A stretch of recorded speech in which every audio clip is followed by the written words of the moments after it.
listening to PetLifeRadio.com. It's a big world out there, and you're just looking for a pat on the back or head. You run around the city, searching for a place to bark, working your tail off with your nose to the ground, sniffing for a few scraps, hoping someone will throw you a bone. You take each lead, collar after collar, hoping one day to take a bite out of success and become the top dog. Fortunately, you come home each day to open arms, open cans, a drink waiting for you, and a comfortable place in front of the TV set. You know you've got it good, really good, because after all, it's a doggy-dog world out there. Pet Life Radio presents It's a Doggy-Dog World with your host, pet expert, and award-winning author Liz Palaika, and this week's co-hosts Kate Abbott and Petra Burke. Welcome to It's a Doggy-Dog World. I'm your host, Liz Palaika, and with me today are my good friends Petra Burke. Hello. And Kate Abbott from Kindred Spirits Canine Education Center in Vista, California. Last week we talked about traveling safety with your dog in the car, how to keep him safe, how to prevent accidents, how to prevent your dog from causing an accident by landing in your lap while you're driving, and many other safety issues regarding a vehicle. Today we're going to continue on that subject, talking about safety, but we're going to take it outside. Let's talk about safety issues in the area around you, perhaps foxtails and birds, or bees, or fire ants, or if you're traveling. When you go camping with your dog, do you know what hazards there are in that area? Or if you're moving to a new home, should you talk to your neighbors? What hazards are there for your dog? So we're going to talk about that today. First, we need to have a message from our sponsor, so hold on, we'll be right back. Sit. Stay. It's a Doggy-Dog World. We'll be right back after a short pause. Well, 4 to be exact.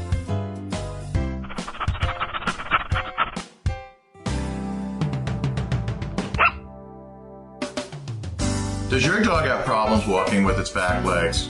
If so, your dog is one of 58 million dogs that suffer with problems with its rear leg. Problems such as spinal myelopathy, arthritis, and hip dysplasia. Bottoms Up Leash helps your dog walk. It's a rear support harness that has won numerous awards such as Dog Fancy's Editor's Choice Award as Product of the Year, and it's been featured on CBS and Good Morning America. Visit the website www.seniorpetsupplies.com. Pick up something unique at A Bone to Pick Dog Boutique. A Bone to Pick has cool hip fashions for big and small dogs that will have their tails wagging in style. Cat products too. abone-to-pick.com. Check out our eco-friendly pet products and gifts for humans too. abone-to-pick.com. Get your pet's mouth watering monthly with our Gourmet Treat of the Month Club and join A Bone to Pick's free birthday club for your puppy. abone-to-pick.com.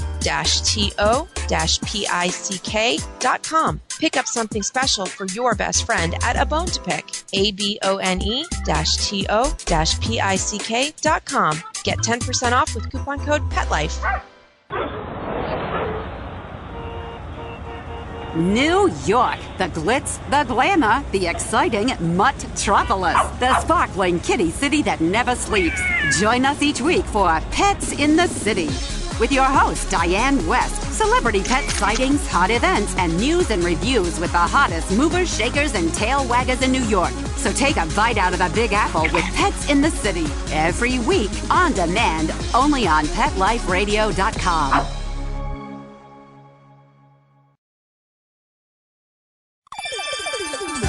Let's Talk Pets on PetLifeRadio.com.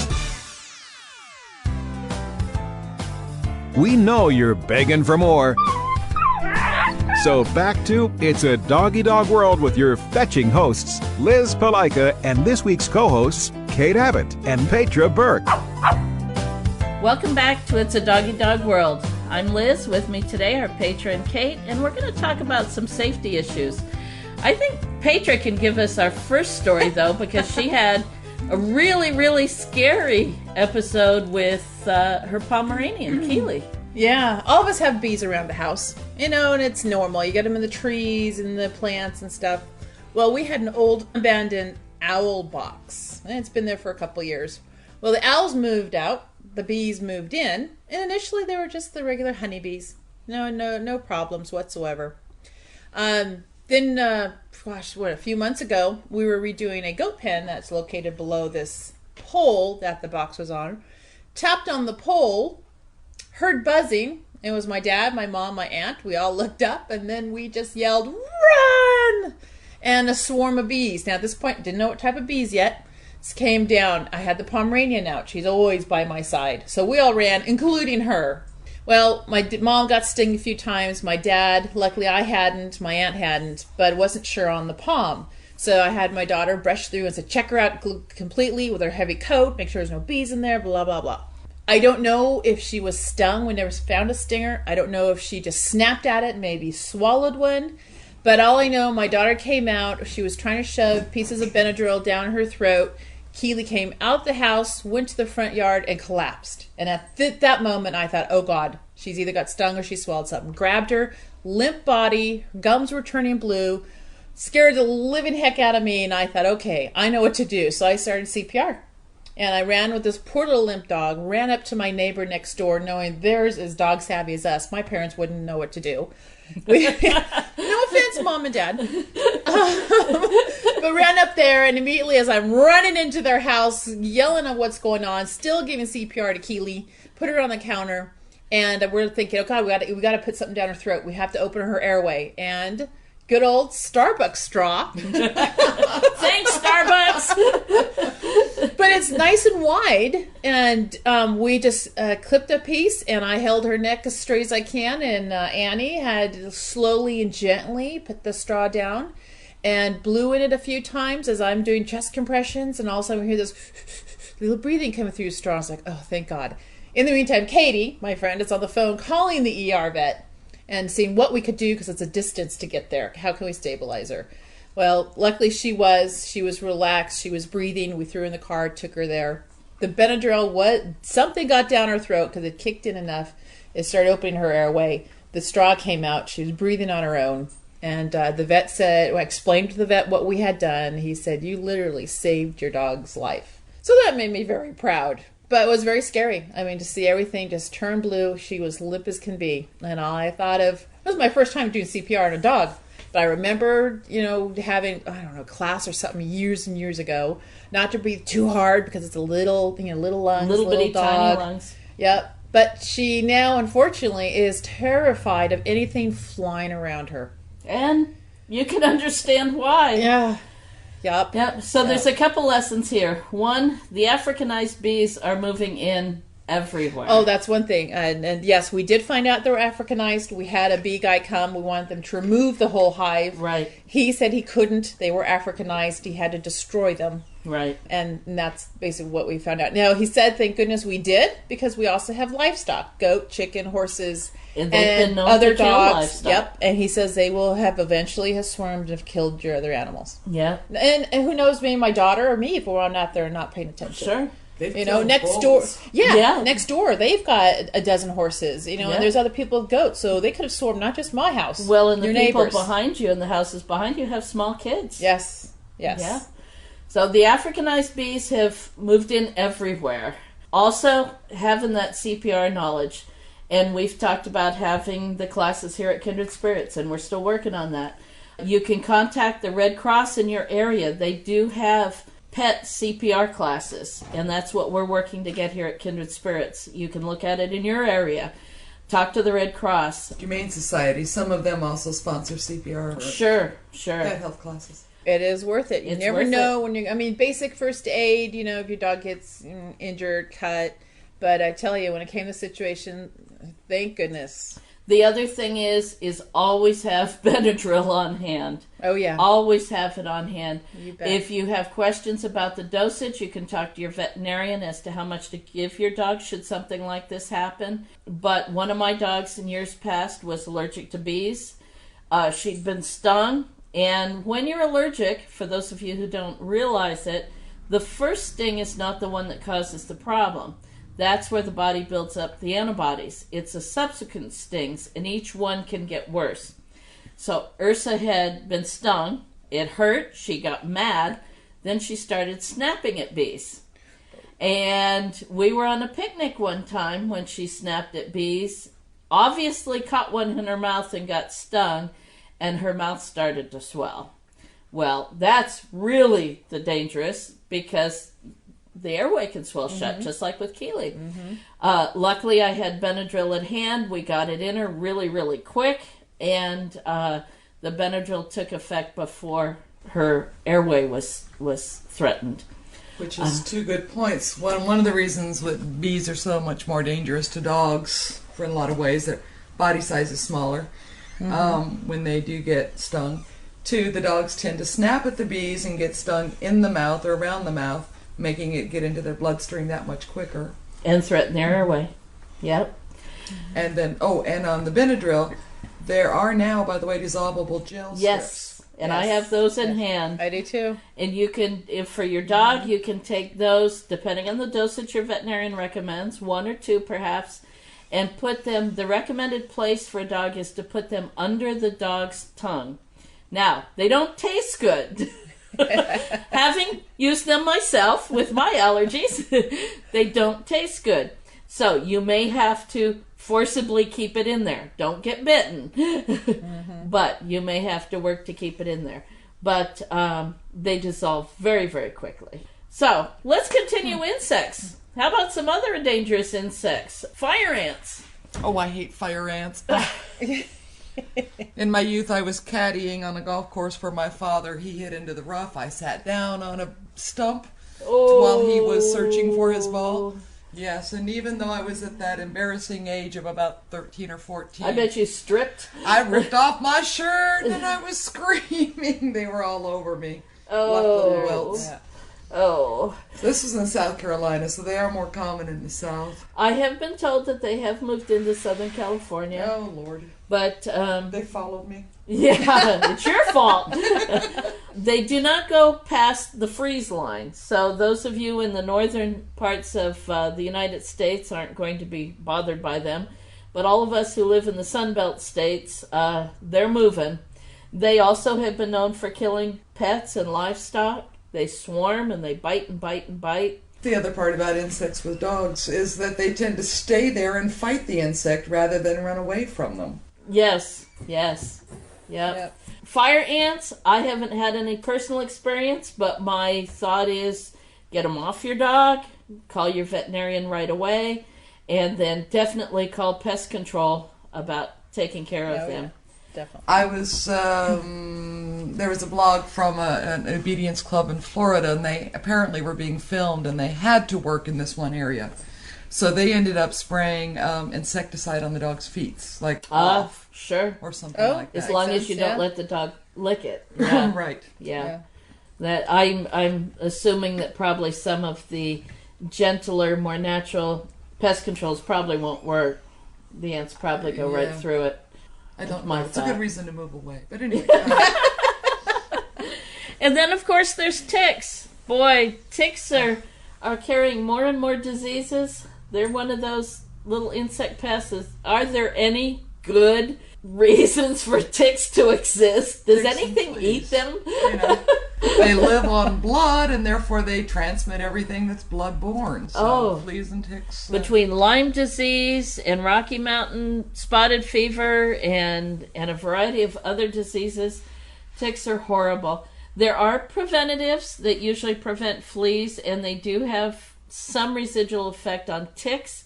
When my dogs are out in brushy areas, I play like a monkey and go through their coat inch by inch with the fingernails and just get those boogers off. When my husband and I lived in Virginia and we did search and rescue dog training in the forests of Virginia, which are absolutely gorgeous, I remember one day we came back and my husband and I and both our German Shepherds were just crawling with ticks. I put all 4 of us in the shower at the same time. We lathered all 4 of us down with insecticidal soap. It was supposed to be used for dogs, not people. I don't care.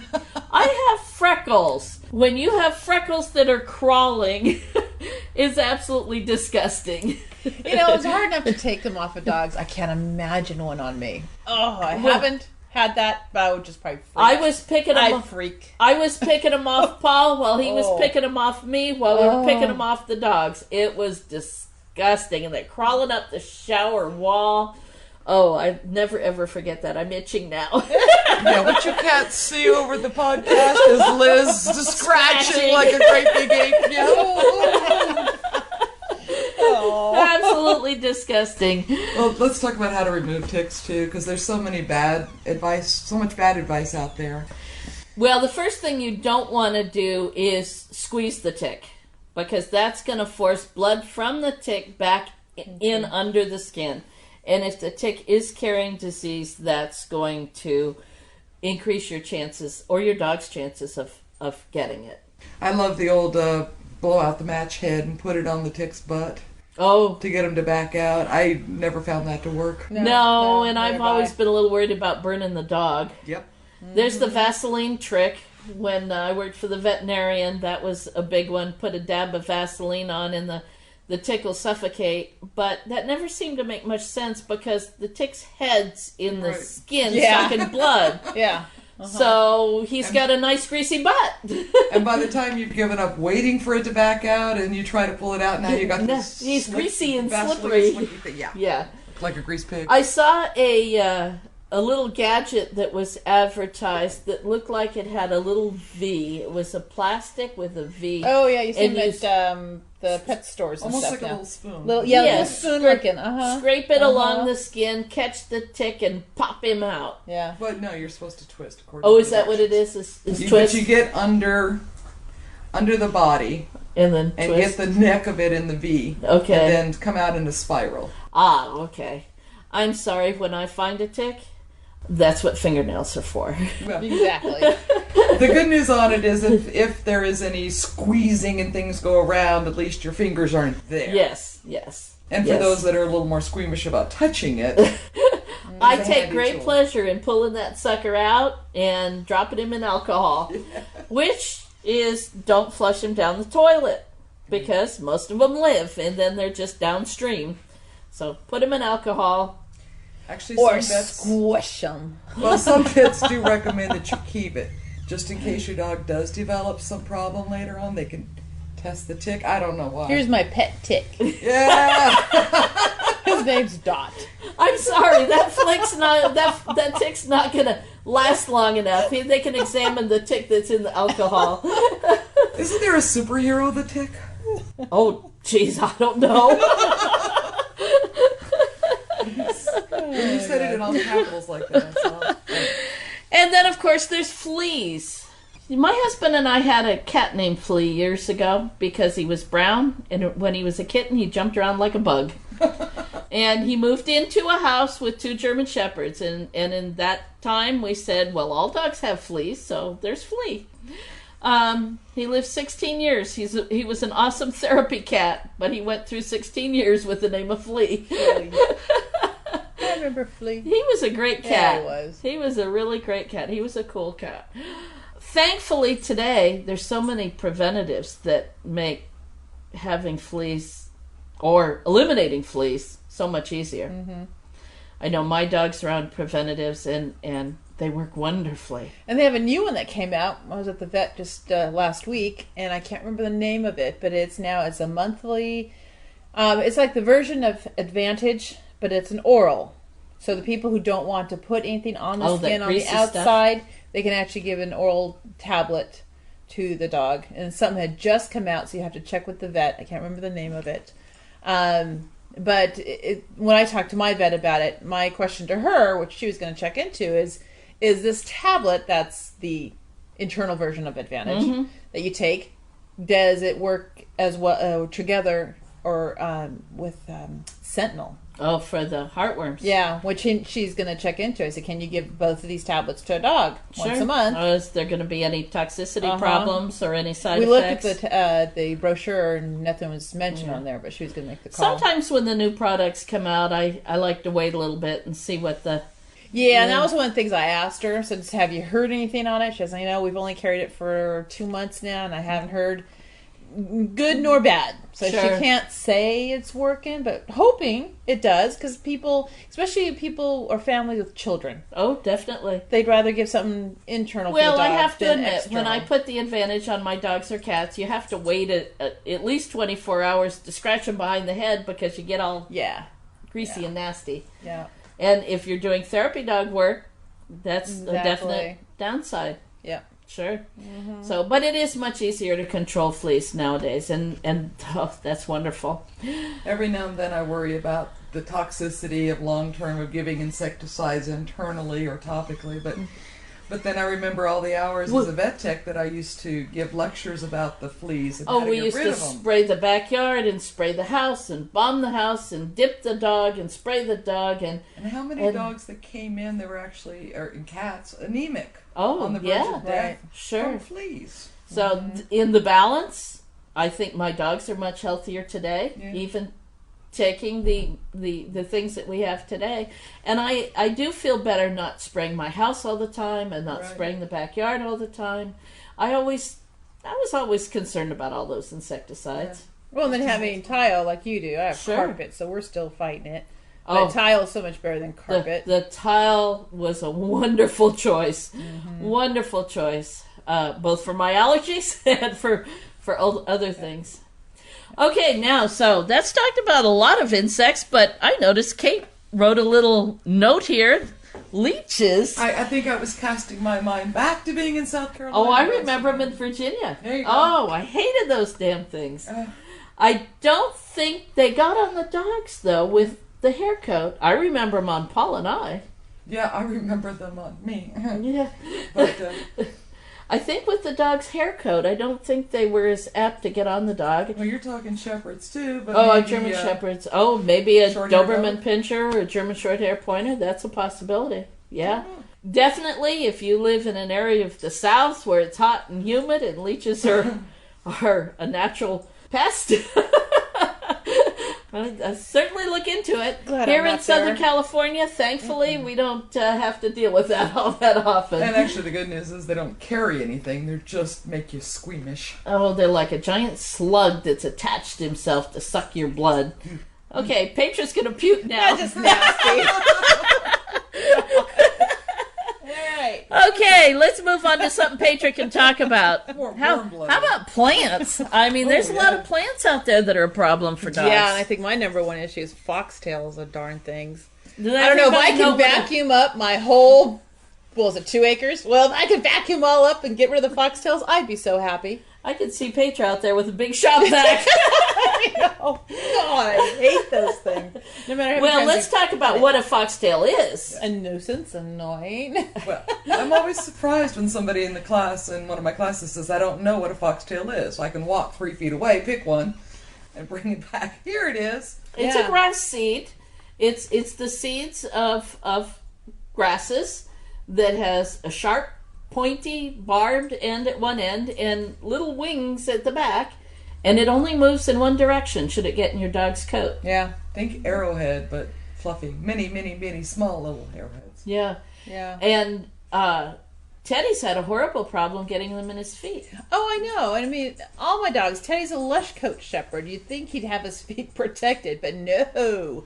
He You know, probably that attracts all them. that lush coat grabs it. But the Aussies are fine. I have no problem with them, nor the Pom. So, but Teddy, yeah, I literally every day, and if I miss one or it gets in during the day, we're sitting there trying to squeeze it out.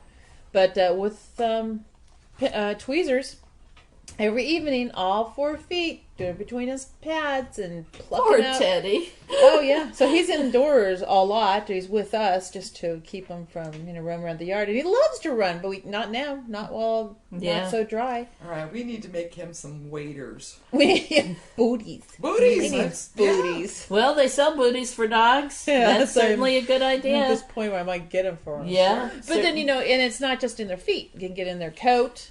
Like I just shaved my Aussie because he's got such a thick coat. Liz and I both have heavy coated Aussies, and you saw the foxtails Oh, that yeah. were not embedded yet, but they were in his coat. Well, Shaved them remember a short. couple years ago when we came back from a camping trip and I shaved Kona's brother, Riker, Yeah. the heavy-coated Aussie, and found one that had gotten in his coat on his side, was headed into his rib cage, and when I pulled it out, it was already about a half an inch into him, and was working in. And that poor dog never cried, never whimpered. You'd think that would hurt every time he moved, but luckily I found it, and that's with a dog that gets brushed on a regular basis. Oh, I know. So they're very scary. When I worked as a vet tech, we would have dogs come in that the foxtail would get in between the pads of the paw and would literally work themselves through the foot, coming out the top of the foot, or working up a leg. The ones that would go through the chest wall or between the ribs could get into the internal organs. They just, every time the dog moves, one of those little barbs grabs, and it moves. And then the dog moves, and a barb grabs, and the foxtail moves, and so on. And they work their way through the dog's body, creating horrible, horrible, horrible mess. I remember a surgery when I was a vet tech with a golden retriever. It had gone into his side and then into his abdomen. And they don't show up on x-ray. No, they don't. So we had to do exploratory surgery and just follow the winding path of destruction. Oh, Yeah, they're that awful. poor dog. Everything it went through. But then, actually, the most common are probably in the nose. Well, between the pads is the most common. But next is ears and nose. Ears and nose, Yeah. And Katie next door with Lily, the Jack Russell, got in her nose. Your They have dog to go starts there and sneezing, and they had to knock her out. Any blood at all, get them in quick. Oh, definitely. And in the ears, pawing at the ears, scratching at the ears, crying without an obvious sign of infection. An ear infection smells bad and looks nasty. It's red and goopy, and you can tell just by looking and smelling. But a foxtail in the ear may appear relatively clean. And that was Jasper. But See, we live where foxtails are just crazy. But the dog will be pawing and scratching and whining and rubbing at that ear. Get him Gets in. up to the eardrum, it hurts. Oh, sure. And can puncture the eardrum. Yep. So foxtails are nasty. Burrs. The burrs from clover. They're not quite as bad as foxtails in that they don't invade the body, but they'll grab onto the fur, and the fur will keep grabbing onto that burr until you've got this big, hard, nasty mat. And if the burrs get in the feet, the dog's limping, they hurt. Or the one that's just as bad as goat heads. Oh, those are horrible. Gosh. You Those don't are go very far with those in your pet. No. yeah. Oh my gosh. One of our trips was the trip to Arizona. I think we went somewhere where there was some There were goat some heads. goat heads, yeah. And Bashir stepped on one. Oh boy, he's not a big baby, but boy, that foot come up. There was a yipe, and oh, I hated to pull that thing out because then it's trying to stick to me. Yeah, exactly. Try to get out your dog and it's on your finger. It's like it's a piece of cactus. Yeah. Yep. Oh, hate those things. And speaking of cactus, Yeah. Go camping out in the desert around here. If you live in the desert areas, I'm sure you're familiar with cholas and the jumping cactuses. Oh, They don't actually jump, but you get close enough to them and it feels like they've jumped on and, them. and they detach from the parent plant and they're stuck to you, and every time you touch anything they continue to stick, and oh, they're horrible. But even just regular cactus, from the itty bitty tiny spines to the great big huge spines, on our trip to Arizona we were walking around avoiding all kinds of cactus. Even in some of the higher elevations, it was kind of amazing how high the cactus will grow. But other plants, well, there's the poisonous ones. Yeah, that's my favorite story. Is my mother went out one fall to gather pretty colored leaves to decorate her bridge club's table. Uh-oh, I Yeah. seen this one coming. Yeah, and those really pretty red leaves that belong to the sumac plant. So she gathered armfuls of the sumac and then laid them in the back seat of her car and took her dog along with her, by the way, to help her gather the sumac. Oh, no. And actually did take them to the luncheon and put them out on the tables, and then went home and just started developing the blisters and rashes, and realized that she had picked the local equivalent of poison oak. sumac around here. So rushed back to the club and got it all off the tablecloth. Warned the people to pick up the tablecloth, rode away. Went home, scrubbed her car because she realized the oils had been transferred to the back seat. But who did she forget? She forgot her dog. So did you pet the dog? He's worse. He's running all around the house. He's transferring the oils to the couch, to the bedspread, The carpet. to the carpet. Terrier got on his back and rolled. He was a silky terrier. Did he come down with No, it? he didn't get any problems. That silky terrier coat protected him, apparently. Well, and he might not be susceptible to it. Yeah. But he passed it all over the house, which is where, yes, I did get a mild case. I've got a good sumac story. We lived in a rural area. I was about 7 or 8 years old. My favorite thing as a kid to do was play cowboys and Indians all by myself. I'd be the cowboy and the Indian and the horse. And the horse was most fun. I loved galloping and jumping and whinnying. So anyway, I was out playing one day, got tired, curled up for a nap outside under a bush. My dad came looking for me, stood about 20 feet away screaming at me. What? I'm just taking a nap. Get out of there. You're in poison sumac. I didn't get it. Knock on wood. Apparently I wasn't allergic to it. I'm allergic to lots of other things, but not it. But I think I took 10 years off my dad's life. I think he still thinks that because he still tells that story. Well, I wanted to talk about that oil because you may go hiking and you may tuck your jeans into your boots and wipe yourself down after you come back. But you might forget to wipe down your dog. Yes. Yeah. Yes. He's been tromping through the underbrush as you've been going along Yeah, the trail. the next time you pet him and scratch him, it's right on your hands. Put him in your car and take him home. yes. Oh, put him in the tent, cuddle up, go to sleep. Sleeping bag. There you go. Well, we need to take a break. Hold on, we'll be right back, and we'll talk about some more about the wild outdoors, both around your house and when you're traveling or camping. So hold on, we'll be right back. Sit. Stay. It's a dog-eat-dog world. We'll be right back after a short pause. Well, 4 to be exact.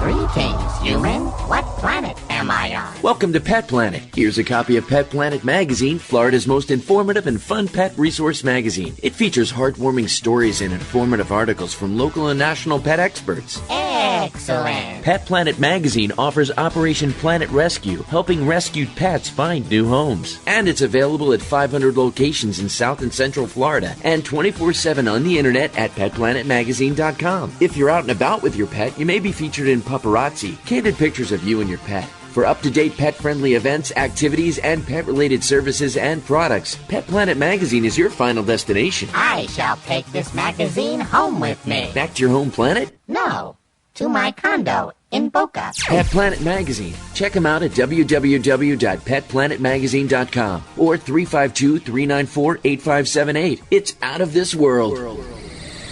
Fluff your feathers, roll out your tongue, shine your fins, snap on your leashes, and grab your human. It's the Louisville Pet Lovers Expo. 2 full days of pet-tastic fun that no pet lover should miss. Join us for shopping, the Barks and Couture Fashion Show, Dream Pet Wedding, Ultimate Pet Makeover, Pet Communicator, Rescue Me Pet Adoption, Service Dog Demonstration, and tons of fun contests. Bring your pets and join us at the Louisville Pet Lovers Expo, Saturday, September 27th and Sunday, September 28th at the Kentucky Expo Center. For more information, go to LouisvillePetExpo.com.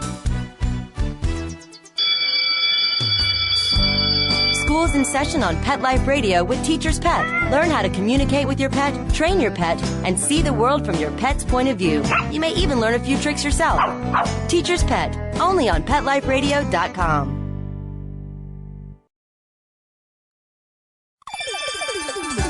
Let's Talk Pets on PetLifeRadio.com. We know you're begging for more. So back to It's a Dog-Eat-Dog World with your fetching hosts, Liz Palika, and this week's co-hosts, Kate Abbott and Petra Burke. Welcome back to It's a Doggy Dog World. We're talking about dangers that your dog might face in your yard, in the wildlands around your house, when you're traveling, or if you're camping. So far, we've talked about a lot of insects. We've talked about things like poison sumac and cactus and foxtails and burrs.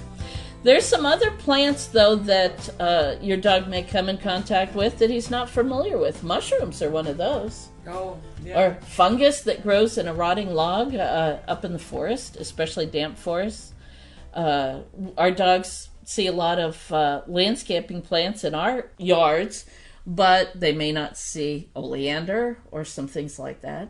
So you have to be careful about plants, too. If you're out camping, don't let your dog start to graze.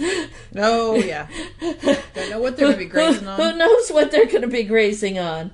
Be careful about the stick that you throw for your dog. Well, that's true, too. That's true, too. And in other areas of the country, other than Southern California, there's poison ivy, poison oak.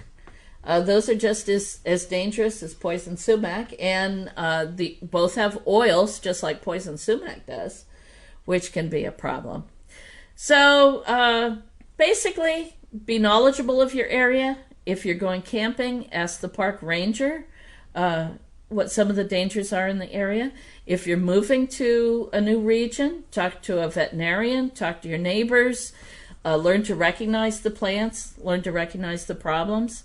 In your own area, talk to the local nursery, the local plant nursery. They usually have a pretty good idea of what plants are around and which ones are dangerous. And of course, your veterinarian's always a good reference. Now, in our next show, we're going to talk about wildlife. And that doesn't mean partying. And that's not the parties. No, let's talk about spiders and scorpions and snakes. Lions, tigers, and bears, oh my. Yeah, lions and tigers and bears, oh my. Petra's, that's going to be a fun topic. Snakes and spiders. Woohoo! Petra's cringing already. But coyotes, alligators, hawks. Yeah. There's a lot of the ever-present skunk.